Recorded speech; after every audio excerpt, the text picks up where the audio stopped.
Every pro was once an amateur. Every expert was once a beginner. So dream big and start right now. Hello, my dear friends. This is me, your Rakhi ma'am, your chemistry mentor, and I'm over here to talk about a very, very important topic, and that is how to actually start our preparation for JEE mains, for JEE from scratch. Yes. So over here, let me discuss this particular topic from you guys, ताकि जो बच्चे जिनको थोड़ा confusion है, how to start JEE preparation from scratch, उनका confusion काफी हद तक मैं आपकी राखी मैम दूर कर सकें. But before I just start the session, what you have to do is to hit the like button, subscribe the channel and share this particular session right at this very moment, ताकि काफी सारे बच्चों को इस particular session से advantage मिल सके.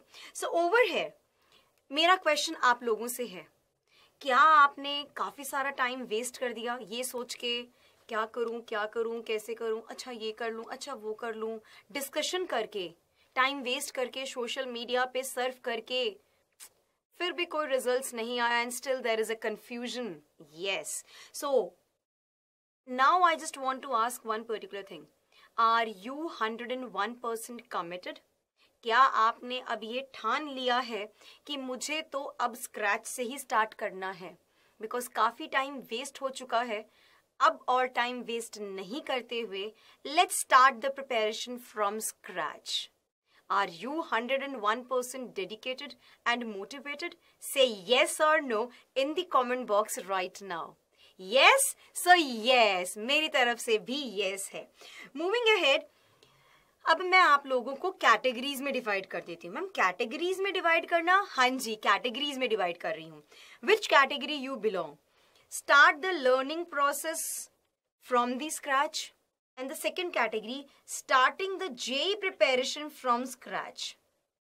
Learning process of the concepts of the particular chapter of the subtopics from the scratch, or starting the JEE preparation from scratch. Yes, there is a difference and I'll actually let you know about the difference. Starting the learning process from scratch. So, सबसे पहले मैं आपको ये वाली बात कहूंगी, अगर आप लर्निंग प्रोसेस ही, कॉन्सेप्ट को लर्न करने का जो प्रोसेस है, I am talking now over here regarding the chemistry, की भाई मुझे अब स्टार्टिंग से स्टार्ट करना है. ये समझ लो कि मुझे मोल कॉन्सेप्ट आता ही नहीं है, मैंने एटॉमिक स्ट्रक्चर पढ़ा ही नहीं है, तो अब मैं स्टार्टिंग से स्टार्ट करूंगा और बिल्कुल एंड तक जाऊंगा. इट्स नॉट लाइक दैट कि मैंने mole concept, atomic structure, chemical bonding, periodic property सब पढ़ा हुआ है, बट JEE के फॉर्म में नहीं पढ़ा हुआ, JEE के मुताबिक नहीं पढ़ा हुआ. There is a huge difference between these two particular categories. Yes.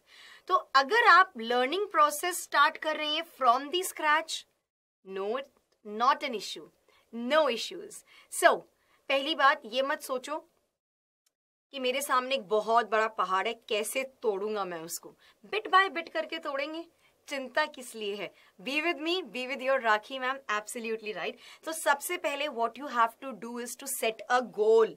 अपना एक गोल सेट कीजिए कि आपको करना क्या है. गोल है आपका JEE मेंस क्वालिफाई करना. कितने मार्क्स से क्वालिफाई करना, बिकॉज इट्स 300 मार्क्स पेपर. तो सेट कीजिए कि भाई मेरे को 200 प्लस मार्क्स लेकर आने हैं, 200 प्लस मार्क्स लेके आने. This is your goal.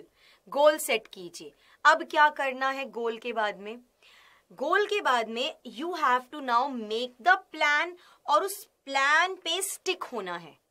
जहां आप पढ़ते हैं ना, वहां एक बड़ा सा पोस्टर लगा लीजिए, JEE मेंस 220 प्लस. जब भी आप डीमोटिवेट हो रहे हैं या जब भी आप डिस्ट्रैक्ट होने की कोशिश कर रहे हैं, just look on to that particular poster, वापस से ट्रैक पे आ जाइएगा और अपनी पढ़ाई स्टार्ट कर दीजिएगा. Absolutely right? Yes, absolutely right, ma'am. We are with you.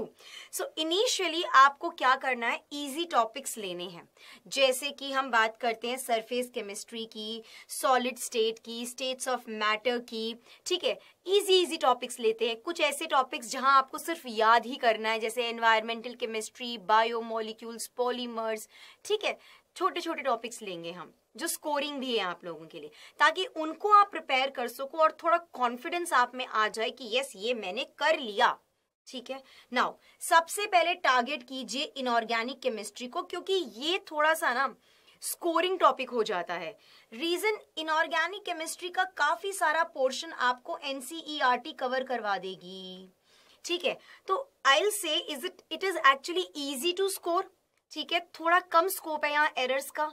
ठीक है, तो एक बार आपने इनऑर्गेनिक केमिस्ट्री के कुछ चैप्टर्स में कॉन्फिडेंस बिल्डअप कर लिया ना, तो आपको अच्छा लगेगा। You will actually have a satisfying feeling. ठीक है, ओके।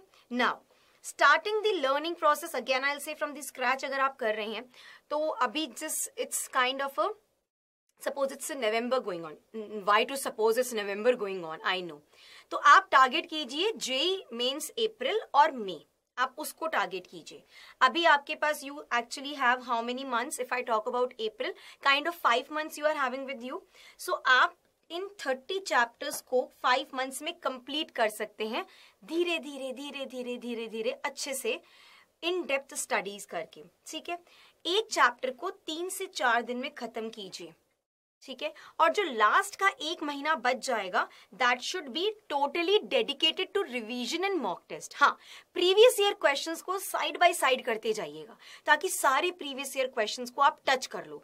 बच गए मॉक टेस्ट, हाँ जी बिल्कुल मॉक टेस्ट बच गए, तो मॉक टेस्ट को आप लास्ट के 1 month में करना रेगुलर बेसिस पे। डेली का एक मॉक टेस्ट 3 hours के लिए, मॉर्निंग के अंदर कीजिए 9 to 12, या फिर you can just go ahead with 2 to 5 slot, जो इवनिंग का स्लॉट होता है आपका जेई मेंस का। ठीक है, उनमें आप करिए। सेकेंड कैटेगरी वाले students, starting JEE preparation from scratch. ठीक है, जेई की प्रिपरेशन को स्टार्ट करना है फ्रॉम दी स्क्रैच।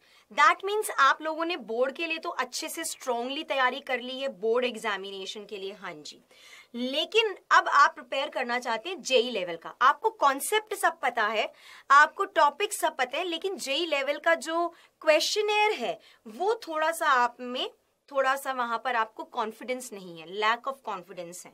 सो आपको एक बात बता देती हूँ, ये तो आपको पता चल गया होगा कि जेई मेंस और बोर्ड्स का जो अप्रोच है पढ़ने का वो थोड़ा सा इधर उधर रहता है, हार्डली थोड़ा सा ही डेविएशन रहती है।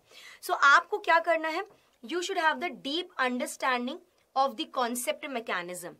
आप अटेम्प्ट कीजिए प्रीवियस ईयर क्वेश्चंस को सबसे ज्यादा, एडवांस के भी और मेंस के भी। पहले मेंस से चालू कीजिए फिर एडवांस पे आइएगा।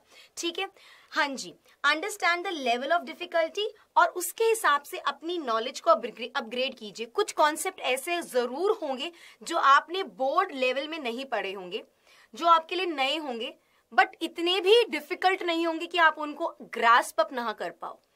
ठीक है, सो बोर्ड्स और जेई मेंस में मैं कहूंगी ज्यादा डिफरेंस नहीं है, थोड़ा सा ही डिफरेंस है। आपको थोड़ा से ही एक्स्ट्रा माइल चलना पड़ेगा, ज्यादा नहीं चलना पड़ेगा। ठीक है, now focus should be on getting the best percentile you can get. Again एक पोस्टर लगाइएगा, गोल सेट कीजिए अपना और स्टडी प्लान बनाइए कि मैं आज 50+ PYQs करूंगा इस पर्टिकुलर चैप्टर के। इस तरह से अपने वीक पॉइंट्स को एक तरह से पकड़िए, एरर्स को ढूंढिए और उनको वहां से एलिमिनेट आउट कीजिए। वो तभी होगा जब आप मॉक टेस्ट करेंगे। मॉक टेस्ट से आपको क्या पता चलेगा? मॉक टेस्ट से आपको ये पता चलेगा कि मेरा कौन सा कॉन्सेप्ट में मिसअंडरस्टैंडिंग है। कभी कभार ऐसा होता है कि यू आर 101% श्योर कि आंसर मेरा सही होकर रहेगा, लेकिन ऐसा होता नहीं है। दैट मीन्स वहां पर अभी भी कॉन्सेप्ट में कुछ मिसअंडरस्टैंडिंग बाकी है कि नहीं? कुछ क्वेश्चंस आप छोड़ देंगे जिनके कॉन्सेप्ट्स आपने अभी तक नहीं पढ़े हैं, तो अगर वो आप छोड़ेंगे तो now you have the opportunity कि आप उनको वापस से ग्रास्प अप कीजिए, आप उनको नया सीखेंगे, जल्दी हो जाएगा। 3 से 4 मॉक टेस्ट के बाद में आपके एरर्स भी कम होने लग जाएंगे, क्योंकि आपको पता चल जाएगा कि मुझे कैसे अप्रोच करना है, कितना टाइम किस पर्टिकुलर सेक्शन को देना है, कैसे अप्रोच करना है क्वेश्चंस को, कहाँ एरर्स नहीं करने हैं। आपका दिमाग, आपका सबकॉन्शियस माइंड अलर्ट पोजीशन पे रहेगा। सो मॉक टेस्ट करने हैं, रिव्यू कीजिए मॉक टेस्ट को, लर्न व्हाट इज मिसिंग। यही मैंने आपको बताया था। कोई कॉन्सेप्ट अगर नया है तो उसको पढ़ो यार, दूसरा मॉक टेस्ट में वो पर्टिकुलर कॉन्सेप्ट आपका बिल्कुल क्लियर हो जाएगा, आपको अच्छा लगेगा, एरर्स कम होंगे बेसिकली। ठीक है, so dear ones, this was my strategy for those students who want to start their JEE preparation from scratch. See my dear ones, every day is a new beginning. Take a deep breath. Take a deep breath and start again. This is what you have to follow basically. Okay? So a dream becomes a goal when action is taken towards its achievement. Remember this particular quotation. Fine. Bye-bye. Take care and best of luck.